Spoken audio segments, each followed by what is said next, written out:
ચાલો હવે આગળ આપણે એકાઉન્ટની અંદર વિભાગ 2 ની અંદર હવે જોશું પહેલું ચેપ્ટર શેર મૂડીના વ્યવહારો। હવે જો સૌથી પહેલા તો શેર મૂડી એટલે શું? તો કે મૂડી શબ્દથી તો આપણે બધા પરિચિત છે। ધંધાના માલિક ધંધામાં જે રકમ ધંધો શરૂ કરવા અને ચલાવવા માટે લઈ આવે અથવા તો જે વસ્તુ માલ કે મિલકતો લઈ આવે એને આપણે મૂડી કહીએ છીએ, બરાબર। તો શેર મૂડી એટલે શું? બરાબર, તો કે શેર કેપિટલ જેને કહેવામાં આવે છે શેર મૂડી, બરાબર। હવે એના વ્યવહારો કયા પ્રકારના છે જોવાનું છે। તો સૌથી પહેલા આપણે જોઈએ ને તો શેર એટલે શું થાય? તો કે હિસ્સો, ભાગ, બરાબર। શેમાં ભાગ? તો કે માલિકીમાં ભાગ। મૂડી એટલે માલિકી, બરાબર। તો શેમાં ભાગ? તો કે શેર મૂડી એટલે માલિકી, માલિકીમાં ભાગ। એનો મતલબ કે શેર મૂડી એટલે માલિક જ, માલિકીમાં ભાગ એટલે માલિક પોતે જ કહેવાય। હવે અહીંયા શું હોય છે તો કે કંપની સ્વરૂપ હોય ને અહીંયા શેર મૂડી અસ્તિત્વમાં આવે, બરાબર। તો કંપની સ્વરૂપ એટલે ખૂબ મોટા પ્રમાણમાં મૂડી રોકાણની જરૂરિયાત ઊભી થાય, જે કોઈ એક વ્યક્તિ પાસે ન હોય। એટલે શું કરે તો કે એ જે લોકો પાસે આ મૂડી છે એને ભેગા કરે, એટલે કે જેમની પાસે પૈસા છે એ આ ધંધામાં રોકાણ કરે। તો ધંધામાં જે લોકો જેટલા રૂપિયાનું રોકાણ કરે ને એટલા એને શેર આપવામાં આવે, એટલે કે હિસ્સો। શેર એટલે હિસ્સો પણ થાય ને, તો શેર આપવામાં આવે, બરાબર, કે એટલા હિસ્સાને એ માલિક છે, પછી એની સામે એને વળતર મળે, બરાબર। તો શેર મૂડી એટલે કે જે કંપની સ્વરૂપ છે એના માટે મૂડી એકઠી કરવા માટેનું એક સાધન છે કે જેના દ્વારા કંપની છે મૂડી મેળવી શકે છે। કારણ કે અહીંયા મૂડી છે ખૂબ વિશાળ પ્રમાણમાં જોતી હોય છે, બરાબર। તો વિશાળ પ્રમાણમાં જ્યારે મૂડીની જરૂરિયાત ઊભી થાય ત્યારે શેર મૂડી બહાર પાડી અને મૂડી મેળવવામાં આવે છે। હવે જો ઔદ્યોગિક ક્રાંતિના પરિણામથી મોટા પાયે ધંધો શરૂ કરવા માટે એકાકી વેપારી અને ભાગીદારી પેઢીની મર્યાદાને અનુલક્ષીને કંપનીય સ્વરૂપ અસ્તિત્વમાં આવે છે, બરાબર। તો અહીંયા શું છે તો કે સ્વરૂપ મોટું છે, એટલે કે એકાકી છે એના કરતા મોટું સ્વરૂપ છે ભાગીદારી પેઢી, પછી ભાગીદારી કરતા મોટું સ્વરૂપ છે કંપની, બરાબર। તો કંપની સ્વરૂપ છે સૌથી મોટું છે। હવે આપણે જોઈએ તો શું થાય છે તો કે કંપની સ્વરૂપ છે એકાકી વેપારી પેઢી કે જેનો એક જ માલિક હતો, ભાગીદારી પેઢી કે જેના એકથી વધારે માલિકો હોય છે, બરાબર, એની મર્યાદામાં રહીને, અને પછી એનું સ્વરૂપ આવે છે શેર મૂડી, એટલે કે કંપનીનું સ્વરૂપ આવે છે।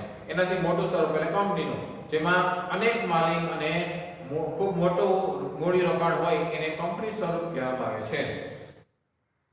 હવે આધુનિક સમયમાં યુગમાં જોઈએ તો ધંધા માટે પાયા પર મૂડીની જરૂરિયાત છે, મોટા પાયા પર મૂડીની જરૂરિયાત રહે છે। કારણ કે ધંધો જેટલો વિશાળ હોય અને ઘણું બધું મોટું પ્રોડક્શન હોય અને ઘણા બધા વિસ્તારમાં વેચાણ કરવાનું હોય ત્યારે સ્વાભાવિક છે કે એમાં મૂડી રોકાણ પણ વધુ હોય છે।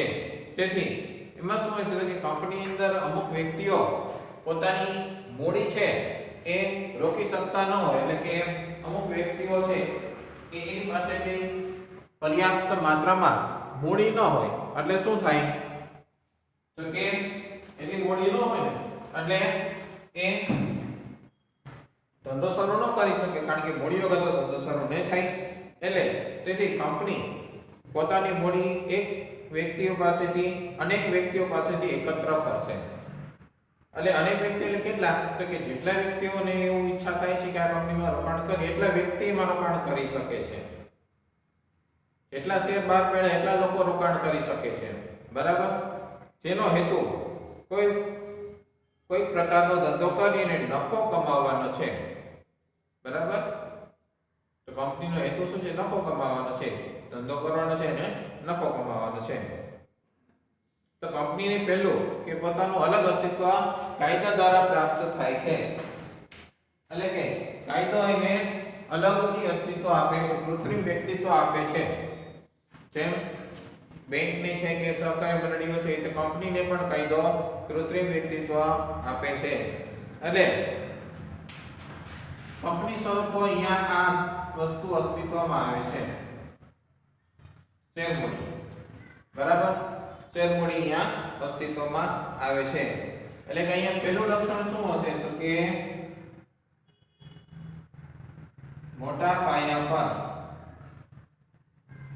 મૂડીની જરૂરિયાત. અહીંયા મૂડીની જરૂરિયાત છે મોટા પાયા પર રહેશે. એટલે કે મૂડી મોટા પાયા પર રહેશે, વધારે મૂડી જરૂર પડશે. પછી કાયદા દ્વારા કૃત્રિમ વ્યક્તિત્વ, બરાબર. કાયદા દ્વારા કૃત્રિમ વ્યક્તિત્વ એમને મળે છે.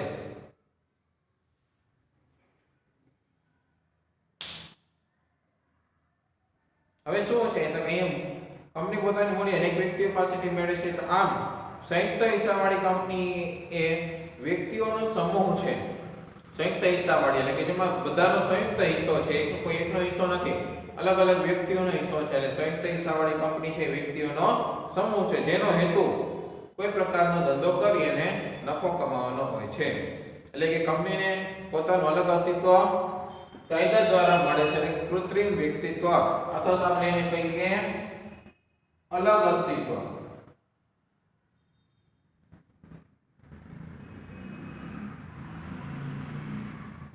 બરાબર. કાયદા દ્વારા એને અલગ અસ્તિત્વ આપવામાં આવે છે. અને કંપનીની સ્થાપના, કંપનીનું સંચાલન અને કંપનીનું વિસર્જન એટલે કે કંપનીનો અંત પણ કાયદા પ્રમાણે થાય છે. બધું વસ્તુ હવે કાયદા પ્રમાણે થશે. કંપનીની સ્થાપના, કંપનીનું વિસર્જન કે કંપનીનું જે સંચાલન છે એ બધું કાયદા દ્વારા થાય છે. ભારતમાં સૌપ્રથમવાર કંપની માટે એક અલગ કાયદો 1956 માં બન્યો. બરાબર. કંપની માટેનો કાયદો છે એ કંપની ધારો જેને આપણે કહીએ છીએ કંપની ધારો ક્યારે અસ્તિત્વમાં આવ્યો? 1956 માં કંપની ધારો અસ્તિત્વમાં આવ્યો. એટલે કે 1956 માં કંપની ધારો છે એ અસ્તિત્વમાં આવ્યો છે. અને હાલમાં ભારત સરકાર દ્વારા જૂના કંપનીના કાયદામાં જરૂરી ફેરફાર કરીને નવો કંપની ધારો 2013 અમલમાં આવ્યો છે. તો હાલમાં તો શું છે તો કે જૂના કાયદામાં ફેરફાર કરીને નવો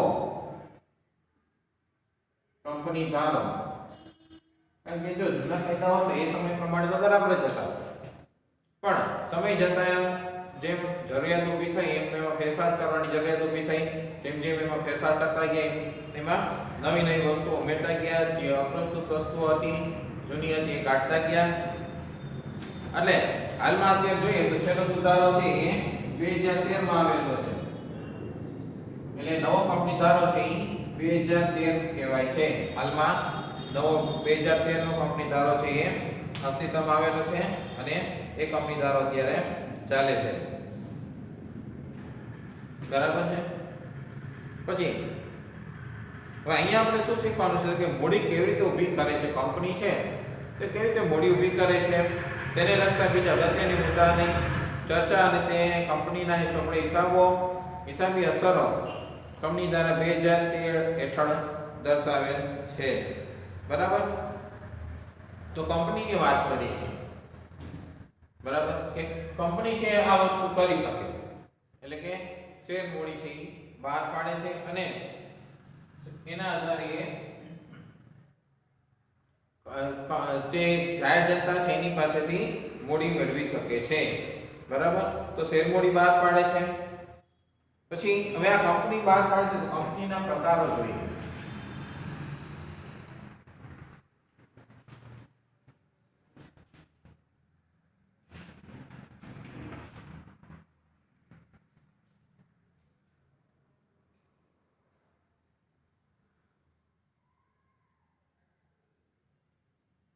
કંપનીના પ્રકારો એ કે પ્રકાર હોય છે કંપનીના. તો કંપનીના મુખ્ય બે પ્રકાર જોવા મળે છે. એક તો કાયદા દ્વારા સ્થાપિત કંપનીઓ કે કોર્પોરેશન જેને આપણે કહીએ છીએ, અને બીજું નોંધાયેલી કંપની. કાયદા દ્વારા સ્થાપિત કે કંપનીઓ કે કોર્પોરેશન જેને કહીએ છીએ,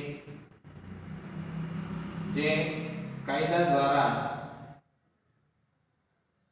સ્થાપિત હોય છે કે બીજું હોય છે કોર્પોરેશન.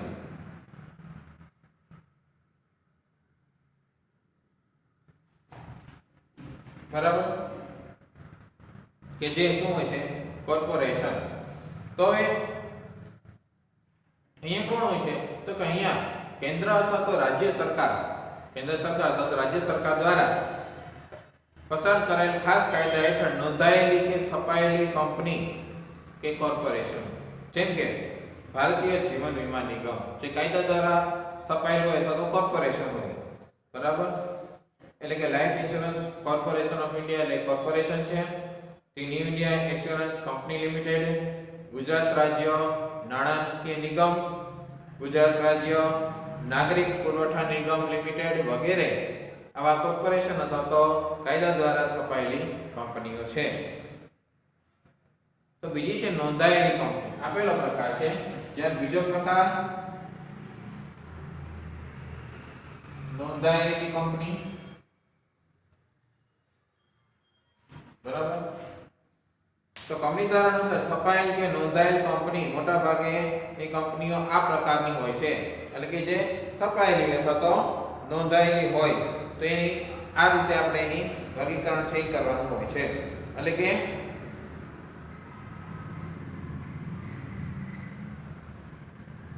મોટા ભાગની કંપનીઓ છે સ્થપાયેલી અથવા તો નોંધાયેલી હોય છે.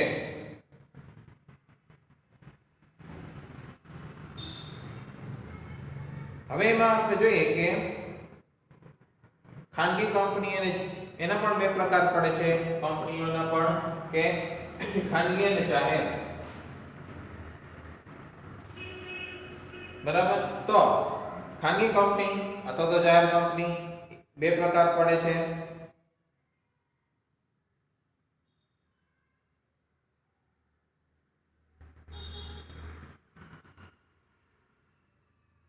હવે એમાં જો આપણે જોઈએ ને તો ખાનગી કંપની કોને કહેશો તો કે જેમાં એક જ વ્યક્તિ એટલે કે જેટલા વ્યક્તિઓ છે એ જ પોતાની મૂડી છે એ લઈ આવે છે અને એના દ્વારા એ ધંધો કરે છે. તો એ ખાનગી કંપની છે કે જેના માટે એ શું કરે છે તો કે એ જાહેર જનતામાં આવી મૂડી ભેગી કરવા માટે અરજી આપી શકે નહીં. એટલે કે એ પોતાની રીતે જ એને આવી કંપની છે એને પોતાની રીતે જે મૂડી એકઠી કરવાની હોય છે એટલે એને ખાનગી કંપની કહે છે.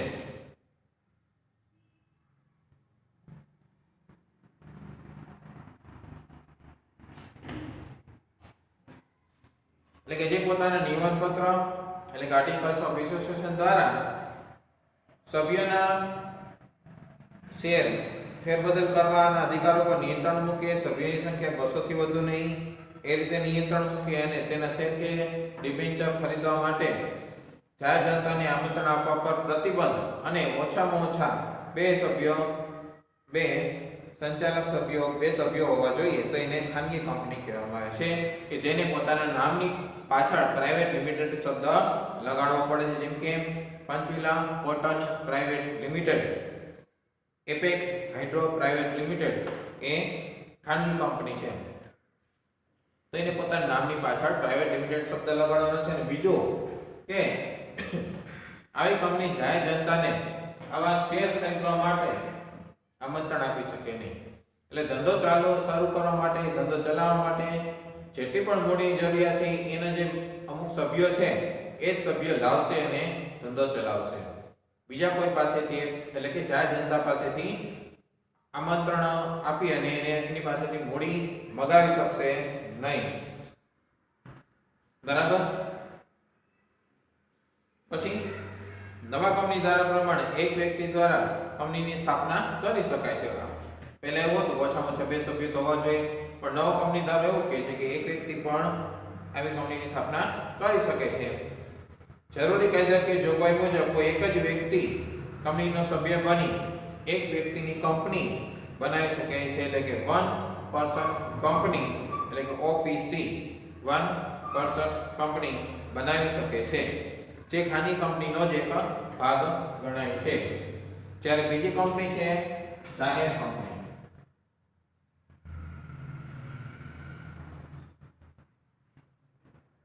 એટલે કે પબ્લિક કંપની.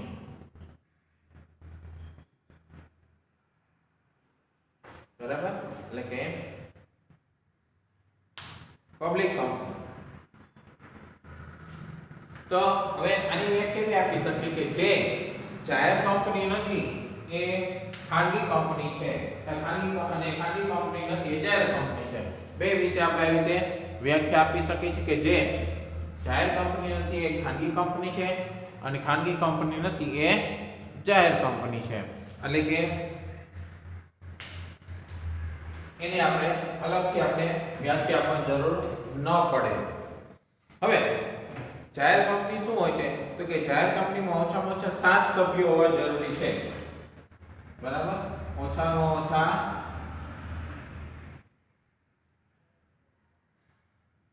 7 સભ્યો. બરાબર, ઓછામાં ઓછા એની અંદર 7 સભ્યો હોય છે. અને જાહેર કંપનીમાં વધુ સભ્ય સંખ્યા માટે કોઈ મર્યાદા નથી. ઓછામાં ઓછા 7 હોવા જોઈએ, વધુ કેટલા હોવા જોઈએ એની કોઈ મર્યાદા નથી. કંપની જાહેર કંપની નામની પાછળ ફક્ત લિમિટેડ શબ્દ લખાય છે. નામની પાછળ લિમિટેડ એટલે કે મર્યાદિત એવો અર્થ આપણે કરીએ તો એની નામની પાછળ લિમિટેડ શબ્દ લખાય છે. લિમિટેડ શબ્દ લખાય છે. બરાબર, જેમ કે Karnavati textile limited, Infosys technologies limited વગેરે. તો આ કેવા છે જાહેર કંપનીનું ઉદાહરણ છે કે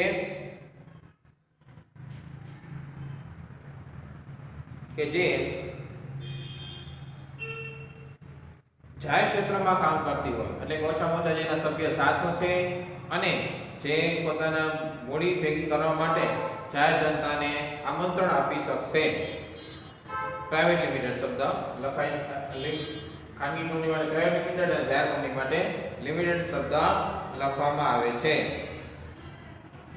તો સભ્યની જવાબદારીના આધારે કંપનીના મુખ્ય 3 પ્રકાર પડે છે. બરાબર, તો અહીં સભ્યોની જવાબદારીના આધારે પ્રકાર કહીએ છીએ. સભ્યોની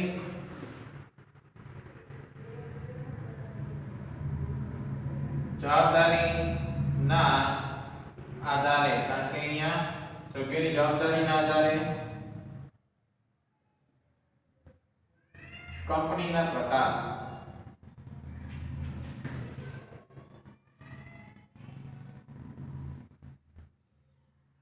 સભ્યોની જવાબદારીના આધારે. તો પહેલું છે શેરથી મર્યાદિત કંપની.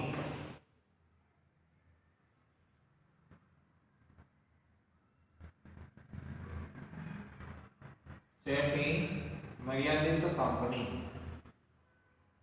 સભ્યની જવાબદારીના આધારે, કે જેમાં કંપનીના સભ્યો એટલે કે શેર હોલ્ડર્સ, શેર જે ધારણ કરે એને શેર હોલ્ડર્સ કહેવાય. જો શેર એટલે હિસ્સો અને હિસ્સો ધારણ કરે એને હોલ્ડર્સ, હોલ્ડર એટલે ધારણ કરો. બરાબર, આવા ઘણા બધા ધારણ કરનારા હોય તો હોલ્ડર્સ શબ્દ આવે, એટલે કે શેર હોલ્ડર્સ શબ્દ આવે. એટલે કે જેમાં કંપનીના સભ્યો એટલે કે શેર હોલ્ડર્સની જવાબદારી તેઓએ ખરીદેલા કંપનીના શેર ની દાસની કિંમત જેટલી જ મર્યાદિત રહે છે. એટલે કે શું હશે, શેર હોલ્ડર્સની જવાબદારી તેમને ખરીદેલા કંપનીના દાસની કિંમત જેટલી જ હોય છે. મોટા ભાગની કંપનીઓ આ વિભાગમાં આવે છે. અહીં આ શેરથી મર્યાદિત કંપની હોય તેનું મહત્વનું લક્ષણ શું થયું, તો મહત્વનું લક્ષણ એ થયું કે અહીંયા સભ્યો છે, સભ્યોની જવાબદારી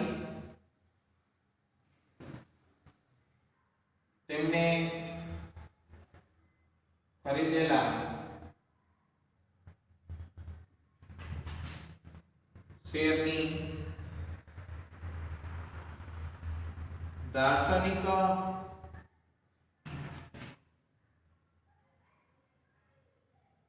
કિંમત જેટલી જ હોય છે, એટલે કે એમને જેટલા શેર ખરીદેલા છે ને એટલી જ એની જવાબદારી, એનાથી વધારે નહીં.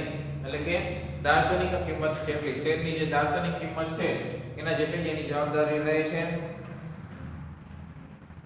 એટલે કે મર્યાદિત છે. અને મોટા ભાગની કંપનીઓ આ વિભાગમાં આવે છે, શેરથી મર્યાદિત કંપની. જ્યારે બીજો પ્રકાર છે ને એને આપણે કહીએ છીએ કે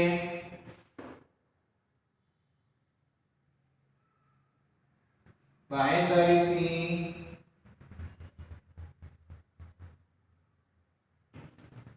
મર્યાદિત કંપની. બાંહેધરી એટલે કે વચન આપ્યું, બાંહેધરી આપ્યું, તો બાંહેધરીથી મર્યાદિત કંપની. તો કંપનીના વિસર્જન વખતે સભ્યોએ આપેલી બાંહેધરી સભ્યો માટે મર્યાદિત છે. એટલે કે બાંહેધરી એવી હોય કઈ વિસર્જન વખતે, એટલે કે કંપનીને જ્યારે બંધ કરવાની છે, છૂટી કરવાની છે ત્યારે એના પૂરતી મર્યાદિત રહે છે. સામાન્ય રીતે બાંહેધરી મર્યાદિત કંપનીના બાંહેધરી છે, બાંહેધરીથી મર્યાદિત કંપની નફાના હેતુ માટે નહીં. આવી કંપની શું હોય છે તો કે નફાના હેતુ માટે કામ નથી કરતી હોતી, પરંતુ કળા, વિજ્ઞાન, સામાજિક કલ્યાણ, રમતગમત, સાંસ્કૃતિક જેવી વિવિધ પ્રવૃત્તિઓની ઉન્નતિ કે ફેલાવવા માટે સ્થાપવામાં આવે છે. તો એ શેના માટે સ્થાપવામાં આવે છે તો કે કળા, વિજ્ઞાન છે, સંસ્કૃતિ છે, રમતગમત છે, તો એની ઉન્નતિ માટે આવી કંપનીઓ છે એની સ્થાપના કરવામાં આવે, જેથી કરીને સમાજનું કલ્યાણ થાય. તો સમાજ કલ્યાણનું હોય ને જે ભાવના, અહીંયા સેવાનો હેતુ હોય છે, એટલે નફાનો હેતુ નથી હોતો. બરાબર? તો મુખ્ય હેતુ અહીં છે અહીંયા સેવાનો. તો આવી કંપની નફા માટે સ્થપાયેલી હોતી નથી. જેમ કે board of control for cricket in India, BCCI, બરાબર? તો એ શેના માટે છે તો કે રમત ગમત માટેની છે, એટલે કે ક્રિકેટની રમત છે તો એના માટેનું એક આખું બોર્ડ છે. તો બાંહેધરીથી મર્યાદિતમાં હોય તો કંપનીના વિસર્જન વખતે સભ્યોએ જે આપેલી બાંહેધરી છે, જે વચન આપ્યું છે એ પૂરતી એની જવાબદારી હોય છે. પછી ત્રીજો પ્રકાર જવાબદારીથી મર્યાદિત કંપની.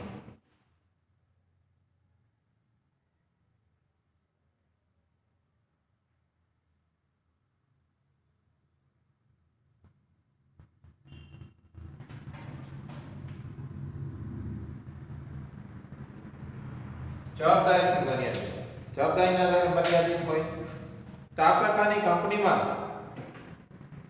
સભ્યોની જવાબદારી મર્યાદિત હોય છે. જે ખોટ કરતી કંપની તેના દેવા ચૂકવવા માટે તેની મિલકતો પૂરતી ન હોય તો, અથવા તો જો કંપનીના લેણદારને પૂરેપૂરી રકમની ચૂકવણી ન થાય તો જરૂરી ફાળો એટલે કે રકમ સભ્યોએ આપવો પડે છે. એટલે કે અહીંયા દેવા હોય એ પૂરતી રકમ ન હોય ને તો સભ્યોએ જવાબદારી ઉપાડી લેવી પડે છે ને એ સભ્યોએ એ રકમ આપવી પડે છે. હાલના કંપનીદારમાં આ પ્રકારની કંપનીની જોગવાઈ હોવા છતાં કંપનીના સભ્યો પર ખૂબ જ મોટી જવાબદારી ઊભી થતી હોવાને કારણે ભારતમાં આવી કોઈ કંપની જોવા મળતી નથી કે જવાબદારીથી મર્યાદિત હોય, કે જે સભ્યો છે એ જે દેવું છે એના માટેની જવાબદારી સ્વીકારે કે જેટલું દેવું થાય એને કદાચ કંપનીની મૂડી મિલકતો પૂરતી ન હોય તો અંગત મિલકતો વેચીને પણ એ દેવું ભરપાઈ કરે તો જવાબદારી ખૂબ મોટી ઊભી થાય. તો એટલે હાલમાં ભારતમાં આવી કોઈ કંપની નથી. કાયદામાં એનો પ્રકાર છે પણ આવી કોઈ કંપની અસ્તિત્વમાં છે નહીં. તો પછી આપણે કંપનીના પ્રકારો છે જે ચાર્ટ સ્વરૂપે તમે રજૂ કરી શકો છો, બતાવી શકાય છે ચાર્ટ સ્વરૂપે પણ કંપનીના પ્રકારો.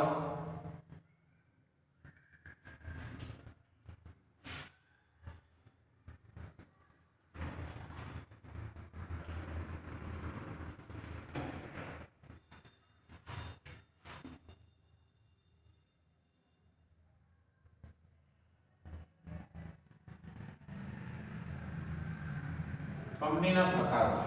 બરાબર. હવે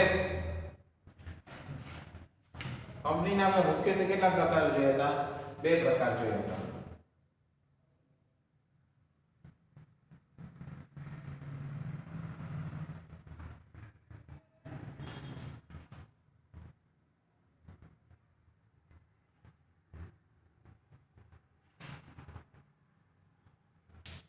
તો કંપનીના મુખ્ય બે પ્રકાર જોયા હતા, જેમાં આપણે કીધું કે સ્થાપનાને આધારે અને નોંધણીના આધારે. બરાબર. તો સ્થાપનાને આધારે અને નોંધણીના આધારે બે પ્રકારો જોયા હતા.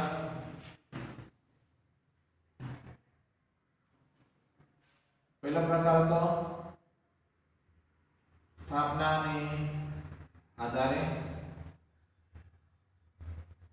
અને બીજો પ્રકાર હતો નોંધણીના આધારે.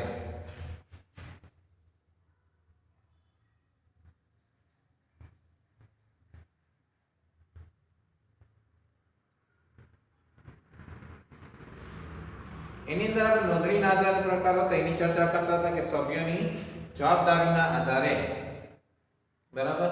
તો નોંધણીના આધાર પ્રકારો એના પેટા પ્રકાર પડે છે કે જેમાં કઈ છે સભ્યોની જવાબદારીના આધારે,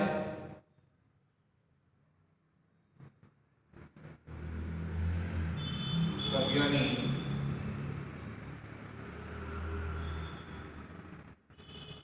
જવાબદારીના આધારે. આના આપણે પ્રકાર જોયા કે આને અમુક પ્રકાર હતા કે શેરથી મર્યાદિત, બાંયધરીથી મર્યાદિત અને જવાબદારીથી મર્યાદિત કંપની.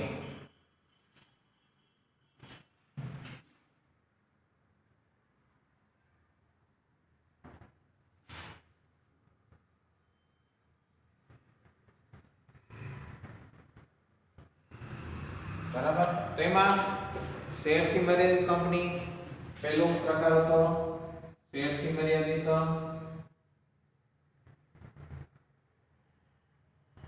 કંપની. બીજો હતો બાંયધરીથી મર્યાદિત કંપની.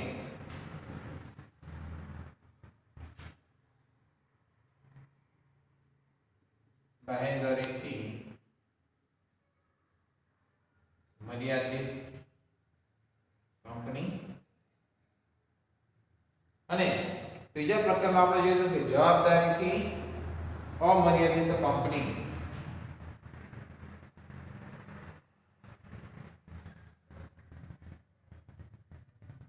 જવાબદારીથી અમર્યાદિત કંપની. આ પ્રકારની કંપની ભારતમાં જોવા મળતી નથી, એટલે એ પ્રકારની કંપની અત્યારે અસ્તિત્વમાં નથી. પછી બાંયધરીથી મર્યાદિત જવાબદારી વાળી કંપની છે, એનો કોઈ પ્રકાર નથી. જ્યારે શેરથી મર્યાદિત કંપની છે ને એના બીજા 3 પ્રકાર પડે છે. બરાબર. આના પાછળ બીજા 3 પ્રકાર છે શેરથી મર્યાદિત કંપની: જાહેર કંપની, ખાનગી કંપની અને એક વ્યક્તિની કંપની. પેલું જાહેર કંપની, પછી પ્રકાર છે ખાનગી કંપની અને ત્રીજો એક વ્યક્તિની કંપની.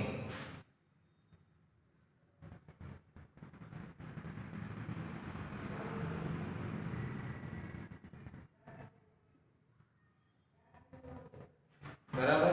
એટલે 3 પ્રકારના પડે છે,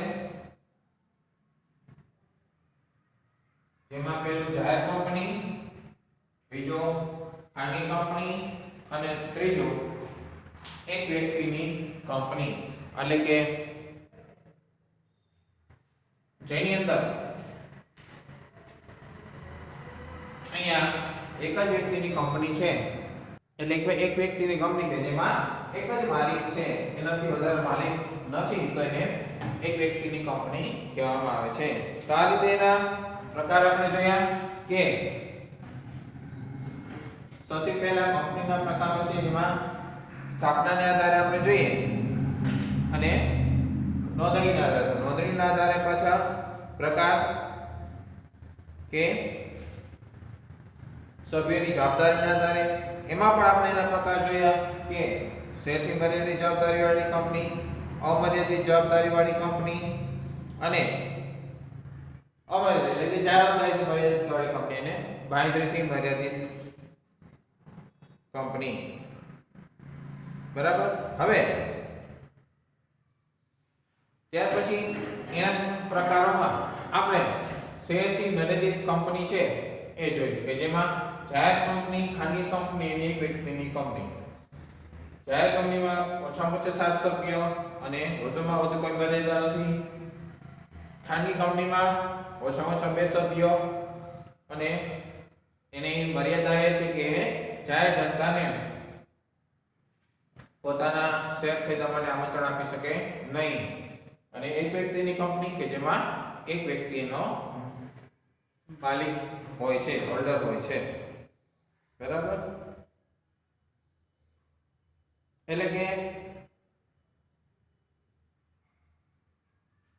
અહીંયા એક વ્યક્તિ માલિક હોય છે. પછી હવે આવે છે શેર મૂડી. કે શેર મૂડીની આપણે વાત કરી તો શેર મૂડી છે શું અને કઈ રીતે અસ્તિત્વમાં આવે છે. બરાબર. તો શેર મૂડી છે એ શેર અને શેર મૂડી આપણે એક શબ્દ ઉપર ખાસ ધ્યાન રાખવાનું છે. શેર અને શેર મૂડી.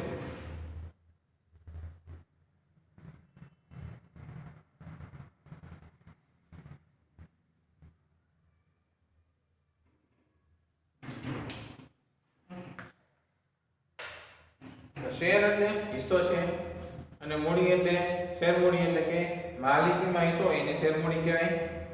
તો કંપનીની મૂડીને શેર મૂડી કહેવાય છે. તો અહીંયા કોને શેર મૂડી કહેશું? કંપનીની મૂડીને.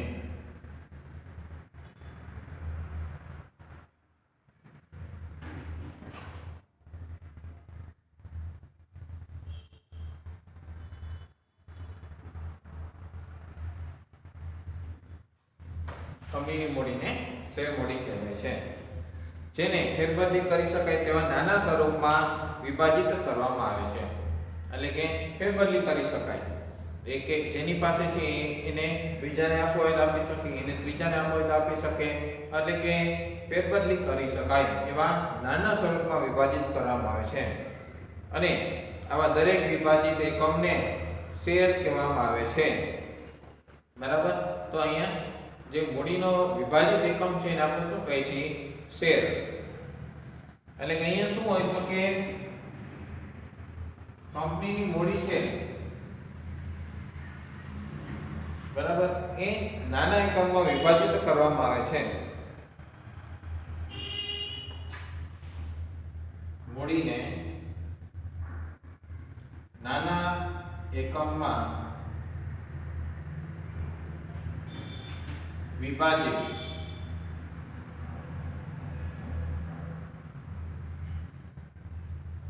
કરવામાં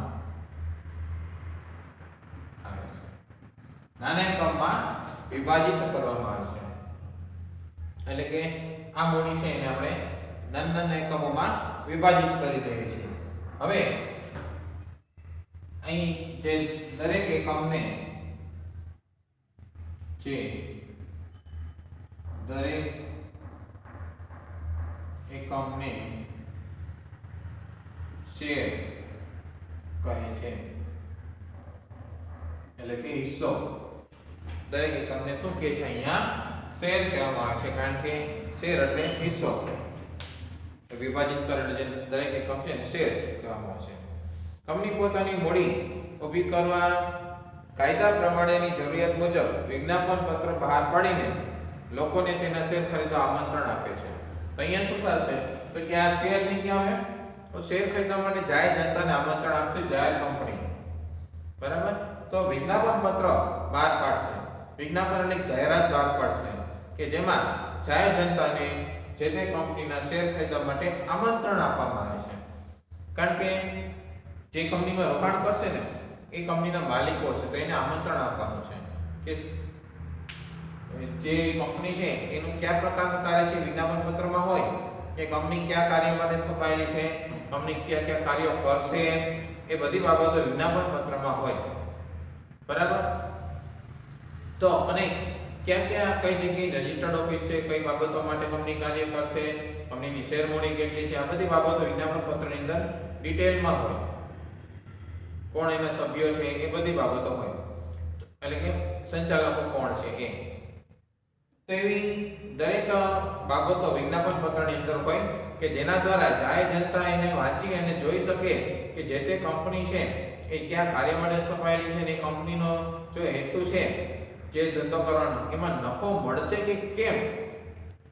કારણ કે નફાકારક રોકાણ લાગે તો જ જાહેર જનતામાં રોકાણ કરે, નકર ન કરે. એટલે એના પરથી વિચાર કરે અને પછી એ શું કરે છે તો કે કંપનીમાં રોકાણ કરવું કે નહીં એનો નિર્ણય લે. એટલે સૌથી પહેલા વિજ્ઞાપન પત્ર બહાર પાડવામાં આવે અને જાહેર જનતાને આમંત્રણ આપવામાં આવે છે કે જે તે કંપનીના શેર ખરીદે. અને જે લોકો કંપનીના શેર ખરીદે છે તે કંપનીના સભ્ય એટલે કે શેર હોલ્ડર કહેવાય છે. હવે જે લોકો કંપનીના શેર ખરીદે છે તેને સભ્યો કહેવાય છે. એટલે કે એ કંપની સ્વરૂપ છે શેર લે છે એટલે કે એને શેર હોલ્ડર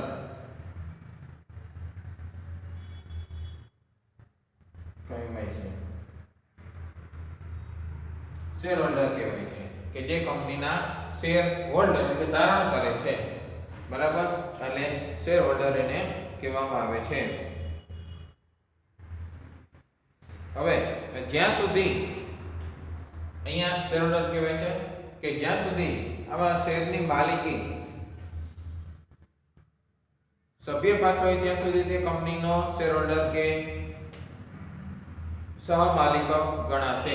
કારણ કે આવા શેર જેની પાસે છે કંપનીનો માલિક છે અને ધંધાના નિયમ પ્રમાણે જે ધંધામાં મૂડી રોકે એને માલિક કહેવાય. તો અહીંયા જાહેર જનતા મૂડી રોકે છે તો જાહેર જનતા માલિક કહેવાશે.